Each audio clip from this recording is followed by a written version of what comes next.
सोलापूर जिल्हाधिकारी कार्यालयात महिला दिन साजरा करण्यात आला।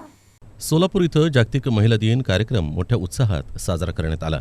कार्यक्रमाच्या अध्यक्षस्थानी अतिरिक्त जिल्हाधिकारी मोनिका सिंह ठाकूर या होत्या। उपस्थित मान्यवरांच्या हस्ते दीप प्रज्वलन करण्यात आलं। यावेळी उपजिल्हाधिकारी अमृत नाटेकर, उपजिल्हाधिकारी संतोष देशमुख, प्रांताधिकारी सदाशिव पडदुने, निवासी उपजिल्हाधिकारी मनीषा कुंभार, डॉक्टर स्मिता चाकोते, हास्य सम्राट दीपक देशपांडे आदी उपस्थित होते। यावेळी प्रास्ताविक करताना सदाशिव पडदुने म्हणाले की दिनांक 8 मार्च 1857 रोजी अमेरिकेतील महिलांनी उठाव करून कामावर सुट्टी मिळावी याकरता मागणी केली होती।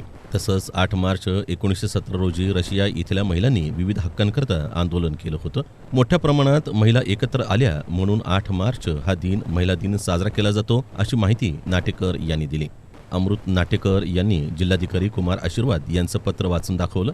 जिल्हाधिकारी कुमार आशीर्वाद यांनी महिलांना शुभ संदेश पाठवून दिला व महिला दिनाच्या शुभेच्छा दिल्या। डॉक्टर स्मिता चाकोते यांनी जास्तीत जास्त निरोगी आणि आनंदी आयुष्य कसं जगता येईल याविषयी मार्गदर्शन केलं। यावेळी मनीषा कुंभार यांनीही आपलं मनोगत व्यक्त करून मोनिका सिंह ठाकूर यांनी महिला दिनाच्या शुभेच्छा देणारं गीत सादर केलं, तर हास्य सम्राट दीपक देशपांडे, आबा पाटील यांनी विनोदी सादरीकरण केलं।